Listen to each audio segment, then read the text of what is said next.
नमस्कार साथियों, मंजिल के मुस्कुराहट चैनल में आप सभी का स्वागत है। हमारी आज की कहानी का नाम है माँ की व्यथा। आज रागिनी का किसी काम में मन नहीं लग रहा था। अपनी माँ का हाल चाल जानने के लिए सुबह से न जाने कितनी बार उसने अपने भाई को फोन लगाने की कोशिश की। बेल बज बज कर बंद हो जाती, लेकिन दूसरी ओर से कोई जवाब नहीं आ रहा था। दरअसल कुछ ही समय पहले रागिनी के भाई भाभी और माँ विदेश में जाकर बस गए थे। वैसे तो 4 महीने पहले तक 65 वर्ष की उम्र में भी उसकी माँ चुस्त दुरुस्त हुआ करती थी। घर के काम में भी बहू की पूरी मदद करती थी। उस समय रागिनी के पिताजी भी जीवित थे।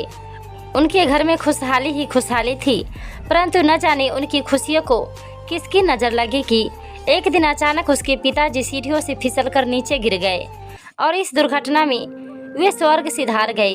पति के इस तरह चले जाने का गम रागिनी की माँ बर्दाश्त न कर पाई और उन्हें एक गहरा सदमा लगा, जिस कारण उनकी याददाश्त चली गई। यहाँ तक कि वह अपने परिवार के सदस्य को भी नहीं पहचान पाती थी। डॉक्टर से इलाज करवाने के बावजूद उसकी माँ की हालत में कोई सुधार नहीं आया। अभी 3 महीने ही बीते थे कि रागिनी के भाई ने विदेश में सेटल होने का निर्णय ले लिया, लेकिन रागिनी नहीं चाहती थी कि उसकी माँ ऐसी हालत में कहीं जाए। लेकिन उसके भाई भाभी ने कहा कि विदेश में चिकित्सा सुविधाएं ज़्यादा अच्छी है, वह माँ की हालत में जल्दी सुधार हो जाएगा। अभी रागिनी ये सब सोच ही रही थी कि फ़ोन की घंटी बजी। उसके भाई सौरभ का फ़ोन था। रागिनी ने जल्दी से फ़ोन उठाया और बोली, हेलो भैया, कैसे हैं आप? मैं कितने दिनों से आपको फ़ोन लगाने की कोशिश कर रही थी, लेकिन आपने फ़ोन उठाया ही नहीं। सब ठीक तो है ना भैया? हाँ रागिनी, सब ठीक है। दरअसल मैं आजकल ऑफिस में कुछ ज़्यादा ही बिजी हूँ, 1 मिनट भी फुर्सत नहीं है। रात को भी घर देरी से लौटा था, इसलिए तुमसे बात नहीं कर पाया। अच्छा भैया, माँ कहाँ है? उनकी तबीयत के बारे में सोच कर तो मुझे चिंता होती रहती है। अगर वो बात न भी कर पाए तो आप वीडियो कॉल पर उनका चेहरा ही दिखा दीजिए। माँ का चेहरा देखकर ही मेरे मन को सुकून मिल जाएगा। अरे रागिनी, चेहरा क्यों देखना, मैं तुम्हारी माँ से बात करवाता हूँ। यहाँ हम लोग माँ का इलाज बहुत अच्छे डॉक्टर से करवा रहे हैं। पता है, यहाँ पर आकर तो उनकी तबीयत में काफ़ी सुधार हो गया है। अब तो उन्हें सब याद आने लगा है। मैं तुम्हारी उनसे अभी बात करवाता हूँ। लो माँ, आपकी बेटी रागिनी का फ़ोन है। हेलो रागिनी, कैसी हो तुम बेटी? इतने समय बाद अपनी माँ के मुँह से अपना नाम सुनकर रागिनी बहुत खुश हो गई। उसकी आंखों से खुशी के आंसू छलक आए। फिर बोली, हम सब तो ठीक है माँ, आप कैसी हैं? बहुत समय हो गया था, आपसे बात ही नहीं हो पाई थी। दवाइयाँ तो समय पर लेती है ना? बेटा मैं बिल्कुल ठीक हूँ। तेरे भाई भाभी मेरा बहुत ख्याल रखते हैं, तू मेरी चिंता मत किया कर। डॉक्टर ने मुझे पार्क में टहलने की सलाह दी है। अभी मेरा पार्क जाने का समय हो रहा है, मैं तुझसे बाद में बात करती हूँ। ठीक है माँ, ख्याल रखना। कहते हुए रागिनी ने भी फ़ोन रख दिया। उसी समय रागिनी का पति राघव ऑफिस से घर लौट आया। क्या बात है, आज तो हमारी धर्मपत्नी का चेहरा खिला खिला लग रहा है। अरे आप आ गए, मैं आज बहुत खुश हूँ। आप तो जानते ही हैं, जब से पापा हमें छोड़कर गए हैं तब से माँ की याददाश्त चली गई थी। उन्हें तो मेरा नाम तक भी याद नहीं था, लेकिन भैया ने विदेश में उनका इलाज किसी अच्छे डॉक्टर से करवाया है, तो अब उनकी याददाश्त वापस आ रही है। आज उन्होंने मुझे मेरे नाम से पुकारा। मुझे बहुत खुशी हो रही है। जिस हालत में माँ यहाँ से गई थी, मुझे तो बस उनकी ही फिक्र लगी रहती थी। आज इतने समय बाद उनसे बात करके बहुत अच्छा लगा। इतना कहकर रागिनी रसोई घर में जाकर अपने पति राघव के लिए चाय बनाने लगी। फिर राघव ने कहा, अच्छा रागिनी, अगले सप्ताह हमारी शादी की सालगिरह है और मैं सोच रहा था कि इस बार शादी की सालगिरह दोस्तों और रिश्तेदारों के साथ खूब धूमधाम से मनाएं और एक शानदार पार्टी रखें। फिर रागिनी बोली, अरे मैं तो कहती हूँ कि रिश्तेदारों और दोस्तों के साथ पार्टी करने से बेहतर है कि हम अपनी शादी की सालगिरह वाले दिन भगवान का शुक्रिया अदा करें और मंदिर में जाकर माथा टेकें और ज़रूरतमंद लोगों में उनकी आवश्यकता का सामान बांटें, जैसे कपड़े, भोजन वगैरह। राघव को भी बात जच गई। वह बोला, इससे अच्छी बात और क्या हो सकती है। फिर रागिनी ने कहा कि क्यों न इस बार वृंदावन चले और कान्हा जी के दर्शन करें। मैंने मन्नत मांगी थी कि माँ ठीक हो जाएगी तो हम ठाकुर जी के दर्शन करने वृंदावन जाएंगे। जो हुक्म मेरे आका राघव ने मस्ती भरे अंदाज में कहा तो वृंदावन जाने की बात सुनते ही उनके दोनों बच्चे भी खुशी से उछल पड़े। फिर रागिनी बोली, तो ठीक है, हम कल बाजार जाकर गरीबों में बांटने के लिए सामान ले आएंगे। सालगिरह वाले दिन रागिनी और राघव अपने बच्चों के साथ सुबह के 10 बजे ही मंदिर पहुंच गए। रागिनी ने देखा कि मंदिर के बाहर एक बड़ा सा छप्पर बना हुआ था, जहां न जाने कितने ही गरीब लोगों को आश्रय मिला हुआ था, जिनमें अधिकतर लोग बुजुर्ग थे। उनके चेहरे की झुर्रियां और बेबस आंखें बहुत कुछ बयान कर रही थी। उनकी जर्जर और दीनहीन हालत देखकर रागिनी को उन पर तरस आ रहा था। रागिनी उन लोगों के लिए अपने हाथों से खाना बनाकर लाई थी। भूख से व्याकुल होने के कारण सब लोग झुंड बनाकर खाना मांगने लगे तो राघव बोला, अरे अरे, सब लोग लाइन में बैठ जाओ, सबको खाना मिलेगा। सबको लाइन में बिठाकर रागिनी ने खाना बांटना शुरू किया तो राघव सबको कंबल बांटने लगा। खाना मिलते ही वे लोग जल्दी जल्दी खाना खाने लगे। जैसे ही रागिनी खाना बांटते बांटते आगे पहुंची तो लाइन में बैठी हुई एक बुजुर्ग महिला ने हाथ जोड़ते हुए उसे कहा, बेटी मुझे और खाना दे दो, बहुत दिनों से कुछ नहीं खाया, बहुत तेज भूख लगी है। तो फिर रागिनी पीछे मुड़ी और बोली, लो अम्मा जी, और खाना ले लो। रागिनी ने देखा कि वह वृद्ध औरत ठीक ढंग से बैठ भी नहीं पा रही थी, शायद उसे टांग में कुछ चोट आई थी। तभी अचानक उसकी नज़र उस औरत के चेहरे पर पड़ी और उसके पैरों तले जैसे जमीन ही खिसक गई। उसकी हैरानी का ठिकाना न रहा। उसके हाथों से भोजन का थाल छूटकर नीचे गिर गया। तभी राघव उसके पास आया और बोला, क्या हुआ रागिनी, तुम तो ठीक हो ना? लेकिन रागिनी तो सामने बैठी औरत की ओर देखते हुए बस जोर जोर से रोती जा रही थी। फिर राघव उस वृद्ध औरत की ओर देखते हुए हैरानी से बोला, माँ आप यहाँ, और वह भी इस हालत में? लेकिन वह वृद्ध औरत अवाक रहकर केवल रागिनी को देखती ही जा रही थी। उसी समय एक वृद्ध व्यक्ति जो मंदिर के बाहर फूल और प्रसाद बेचते थे वह आए और बोले, क्या हुआ बेटी, आप इस बूढ़ी औरत को जानते हैं? तभी रागिनी रोते हुए बोली, हाँ यह मेरी माँ है, देवकी शर्मा। तभी उस वृद्ध व्यक्ति ने कहा, बेटी करीब 1 महीना पहले की बात है, एक औरत इन्हें मंदिर की सीढ़ियों पर बिठाकर चली गई थी और उसके बाद फिर कभी लेने नहीं आई। तब से यह यहीं पर रह रही है।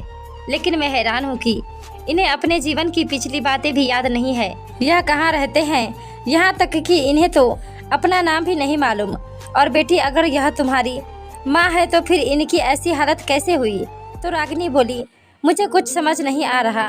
फिर राघव ने कहा, लेकिन माँ जी को तो तुम्हारे भैया अपने साथ विदेश लेकर गए थे और 3-4 दिन पहले ही माँ से तुम्हारी बात भी हुई है। फिर माँ जी यहाँ और ऐसी हालत में, यह कैसे संभव है? फिर रागिनी ने कहा, और माँ की तो याददाश्त भी वापस आ गई थी। फ़ोन पर इन्होंने मुझसे बहुत अच्छे से बात की थी, लेकिन यहाँ तो मुझे पहचान भी नहीं रही है। फिर राघव बोला, इन्हें तो कुछ याद ही नहीं है जो यह कुछ बताएंगे कि आखिर बात क्या है।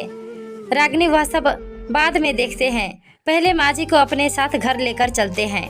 ऐसा कहते हुए राघव ने देवकी जी को उठने में मदद की और वे लोग कार में बिठाकर उन्हें अपने घर ले आए।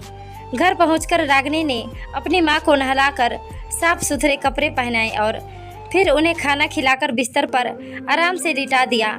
लेकिन रागिनी और राघव अभी तक उलझन में थे और इसी उलझन को सुलझाने के लिए रागिनी ने अपने भाई को फ़ोन लगाया। हेलो भैया, कैसे हो आप, कहीं बिजी तो नहीं? तभी रागिनी का भाई बोला, अरे नहीं नहीं, घर पर ही हूँ, अभी अभी नाश्ता किया है। तेरी भाभी पारुल ने चटपटे आलू के पराठे बनाए थे, खाकर मज़ा ही आ गया। अच्छा भैया, एक बार माँ से तो बात करवाना। वह क्या है ना, बच्चे नानी से बात करने की जिद कर रहे थे। ठीक है रागिनी, अभी करवाता हूँ, लीजिए माँ, रागिनी का फ़ोन है। दूसरी ओर से हूबहू रागिनी की माँ जैसी आवाज़ आई। रागिनी बेटी, अभी मेरी तबीयत कुछ ठीक नहीं है, सिर में बहुत ज़ोर से दर्द हो रहा है, मैं दवाई खाकर सोने जा रही हूँ, तुझसे फिर कभी बात करूँगी। वो आवाज़ सुनकर तो रागिनी के सिर चकराने लगा। आखिर यह हो क्या रहा है? फिर थोड़ी देर बाद रागिनी के भाई ने कहा, वह क्या है ना, रागिनी माँ को यहाँ आकर सर्दी जुकाम लग गया है, इसलिए थोड़ी सुस्त सी रहती है। मैं तुम्हारी फिर कभी बात करवा दूंगा।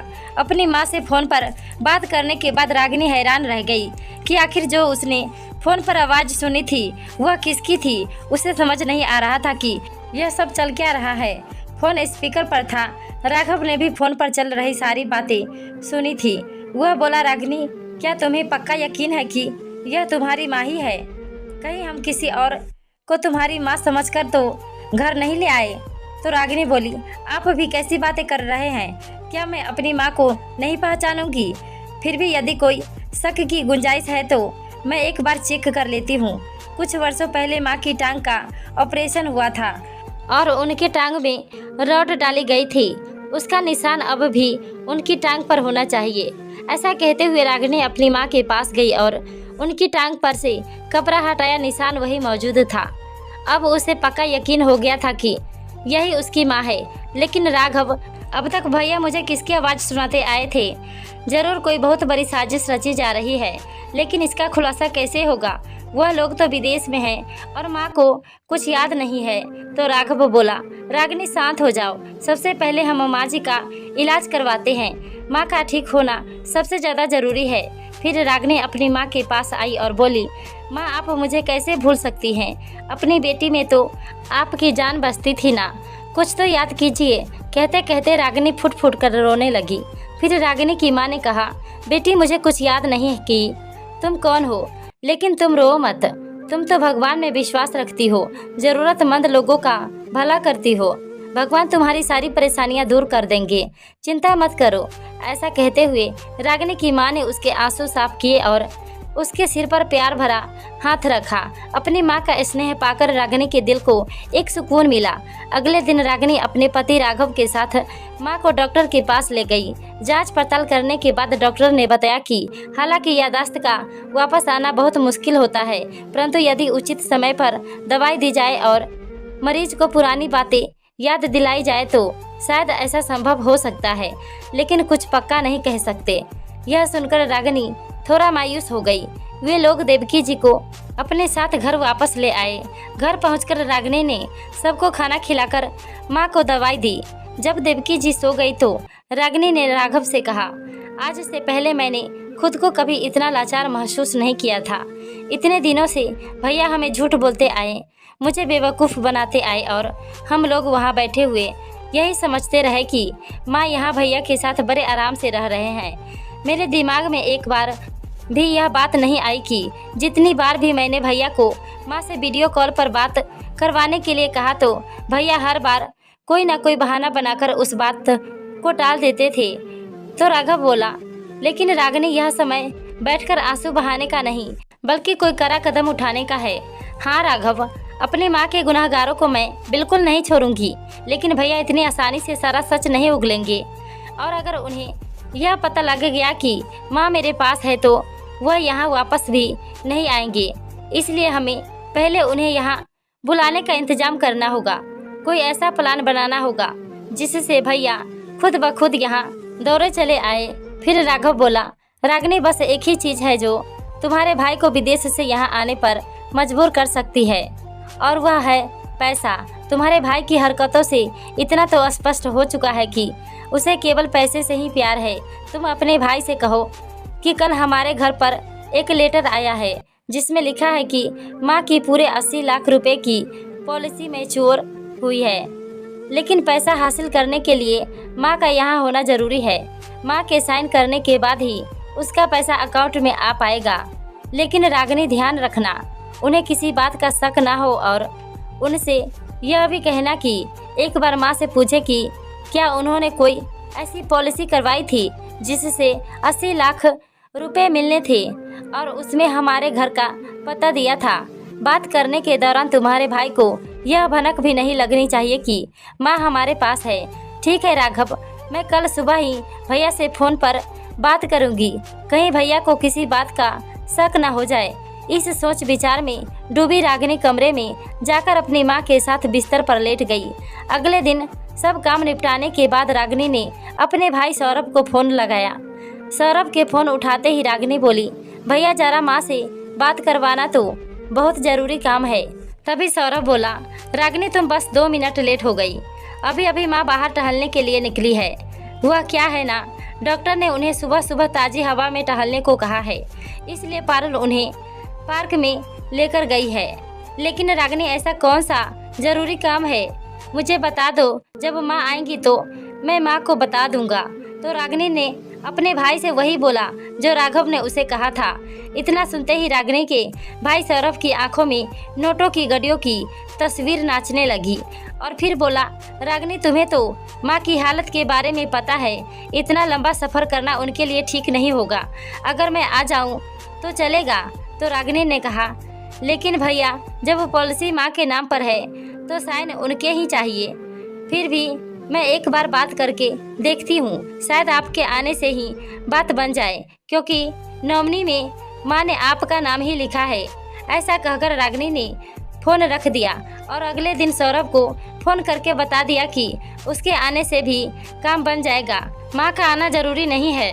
फिर सौरभ बोला, ठीक है, मैं टिकट का इंतज़ाम करता हूँ और जल्द से जल्द पहुँचने की कोशिश करूँगा।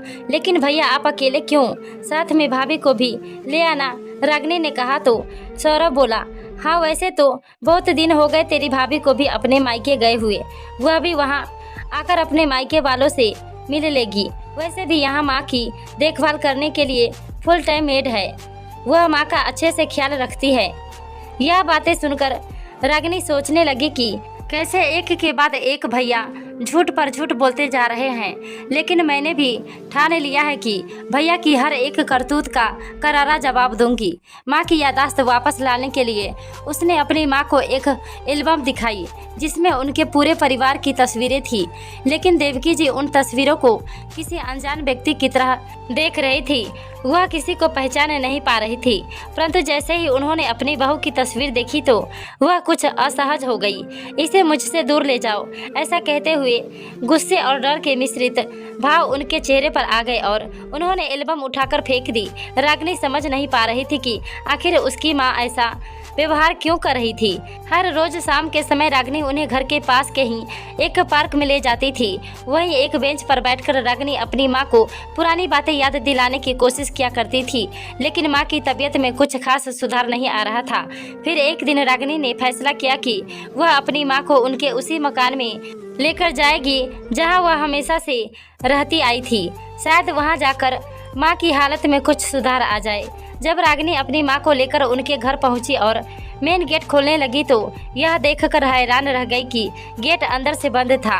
तभी वहां एक बुजुर्ग औरत आई और बोली, अरे देवकी, कैसी हो तुम? बड़े दिनों बाद तुमसे मिलना हुआ। वह बुजुर्ग औरत देवकी जी की पड़ोसन राधा थी। नमस्ते आंटी, कैसी हैं आप? रागिनी ने कहा तो राधा जी बोली, मैं ठीक हूँ बेटा, तुम कैसी हो और यहाँ कब आई? बस आंटी, कुछ दिनों पहले ही मेरे पति का इस शहर में ट्रांसफ़र हुआ है। फिर उसकी माँ की ओर देखते हुए राधा जी बोली, लेकिन बेटी तेरी माँ मुझे कुछ ठीक नहीं लग रही। क्या बताऊँ आंटी, जब से पापा हमें छोड़कर गए हैं तब से माँ की यही हालत है। भैया ने भी माँ का बहुत इलाज करवाया था, लेकिन माँ की हालत जस की तस बनी हुई थी। अरे बेटी, तू इलाज की बात करती है, तेरे भाई भाभी तो तेरे माता पिता से कभी ठीक ढंग से बात तक नहीं करते थे। अक्सर तेरी माँ अपना दुखड़ा मेरे आगे रोया करती थी। मैंने उसे बहुत कहा था कि एक बार इस बारे में अपनी बेटी को खबर करो, लेकिन वह तुम्हें परेशान करना नहीं चाहती थी। जब तुम्हारे पिताजी जीवित थे तो अक्सर इस घर से लड़ाई झगड़े की आवाज़ें आती थी। जिस दिन तुम्हारे पिता की मृत्यु हुई उस दिन भी घर में खूब लड़ाई झगड़ा हुआ था, और तुम्हारे पिता के जाने के बाद जब देवकी की यह हालत हो गई तब भी तुम्हारी माँ को अकेला छोड़कर घर को ताला लगाकर तेरे भाई भाभी 4 दिनों के लिए घूमने निकल गए थे और घर की चाबी मेरे पास रख गए थे। इतने दिन वह बिना खाए पिए कैसे रहेगी, इस बात की उन्हें कोई चिंता नहीं होती थी। चाबी मेरे पास होती थी तो मैं जाकर उसे खाना दे आती थी। तुझे क्या लगता है कि तेरे भाई भाभी ने तेरी माँ का इलाज करवाया होगा? कहते कहते राधा जी की आवाज़ रुआंशी हो गई। यह सारी बातें सुनते सुनते रागिनी के दुख का ठिकाना न रहा और वह फूट फूट कर रोने लगी। राधा जी ने उसके आंसू पोंछते हुए उसे अपने घर के अंदर आने को कहा तो रागिनी खुद को संभालते हुए बोली, नहीं आंटी, मैं माँ को उनके अपने घर में लेकर आई थी ताकि उन्हें कुछ पुरानी बातें याद दिला सकूं। तो राधा जी बोली, बेटा अब यह घर तेरी माँ का रहा ही कहाँ, यह घर तो विदेश जाने से पहले तेरे भाई भाभी ने बेच दिया था। तभी रागिनी ने हैरानी भरे स्वर में कहा, भैया ने यह मकान बेच दिया और मुझे पता तक नहीं। लेकिन पापा के जाने के बाद तो माँ इस मकान की मालकिन थी, तो भैया इसे कैसे बेच सकते हैं। तो राधा जी बोली, अरे बेटी, तेरी माँ की ऐसी हालत ही कहाँ थी जो किसी बात का विरोध कर सके। लेकिन बेटी, वह तो देवकी को भी अपने साथ ही लेकर गए थे ना, फिर ये यहाँ कैसे? राधा जी ने पूछा। तो रागिनी ने रोते हुए उन्हें सारी बात बताई। सौरभ की करतूत सुनकर राधा जी आश्चर्यचकित रह गई। फिर रागिनी बोली, अपने माँ पिताजी के एक एक आंसू का बदला मैं उनके गुनहगारों से जरूर लूंगी। फिर राधा जी बोली, बेटी, कभी किसी काम में हमारी कोई मदद चाहिए हो तो बिना झिझक के बताना। कितनी जिंदा दिल हुआ करती थी मेरी सहेली देवकी, और बेचारी पर न जाने ऐसी क्या बीती जो इसकी यह हालत हो गई। दुखी मन से रागिनी अपनी माँ को लेकर घर वापस आ गई।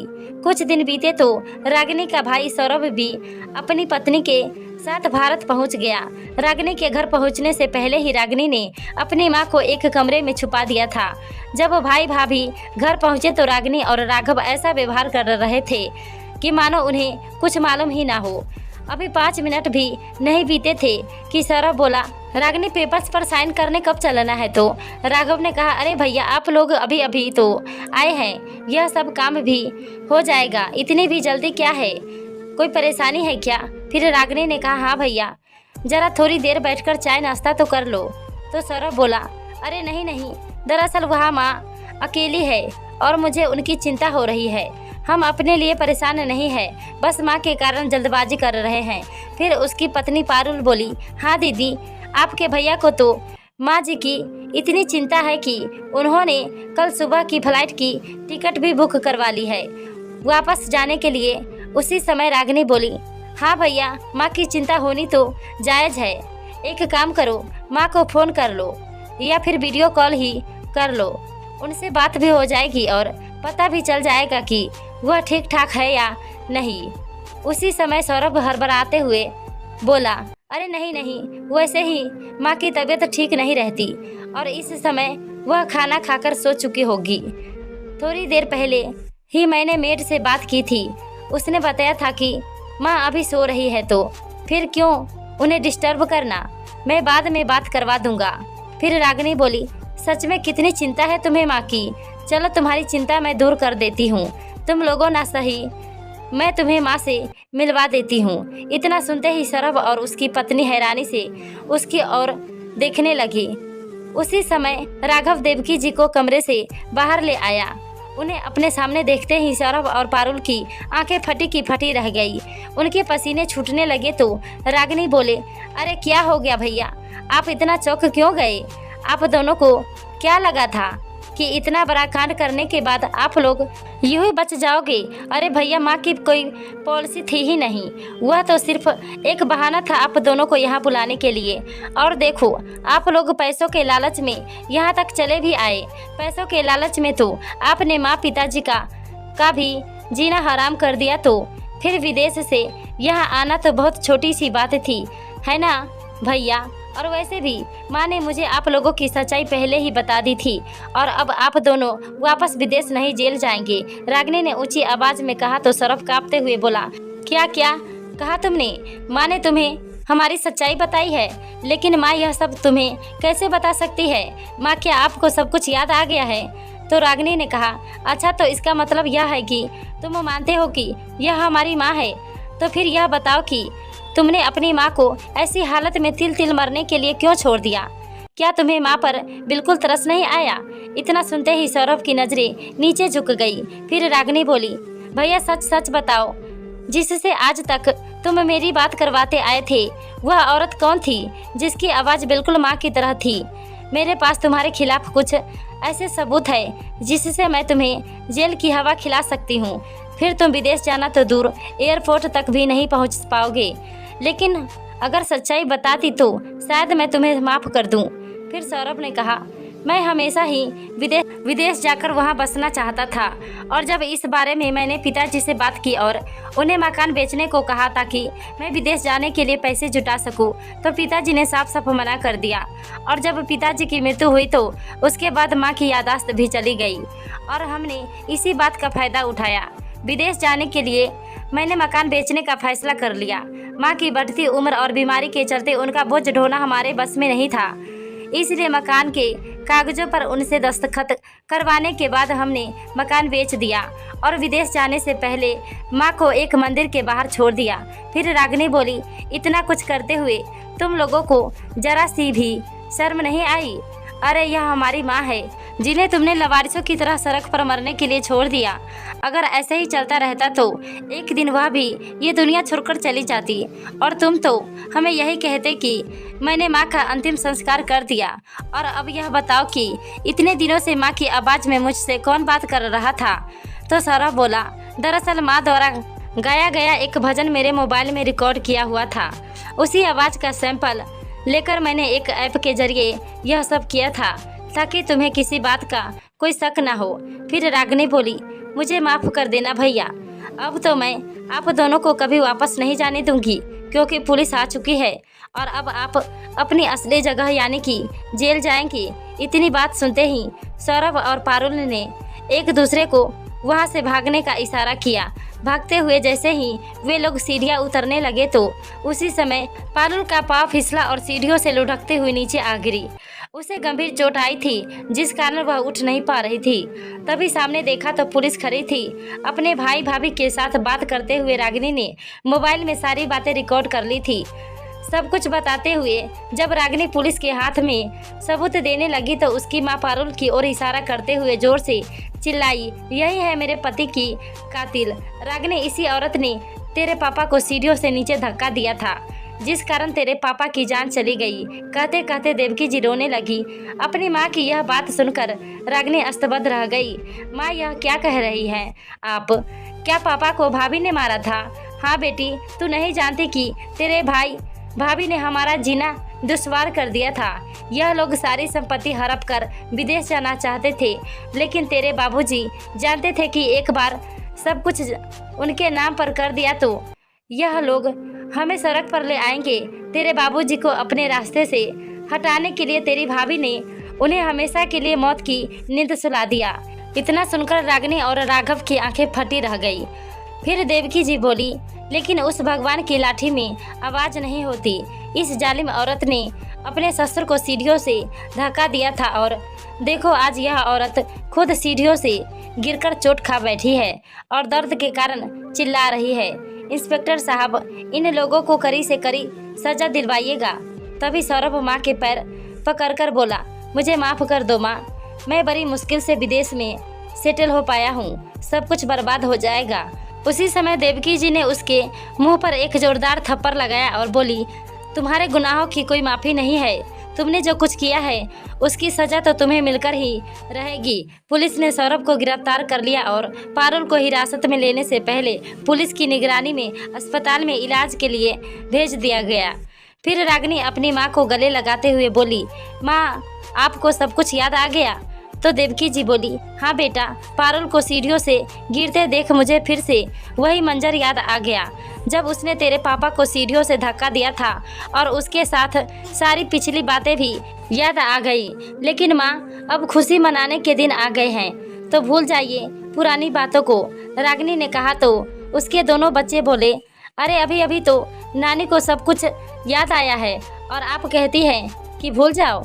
बच्चों की बात सुनकर रागिनी अपने माथे पर हाथ रखते हुए बोली, अरे मेरा मतलब है कि पुरानी कड़वी यादों को भूल जाओ। इस बात पर वे सब लोग हंस पड़े। दोस्तों, यह कहानी कैसी लगी कमेंट में अपना राय जरूर बताएं। साथ ही चैनल पर नए हैं तो सब्सक्राइब कर लीजिए। धन्यवाद।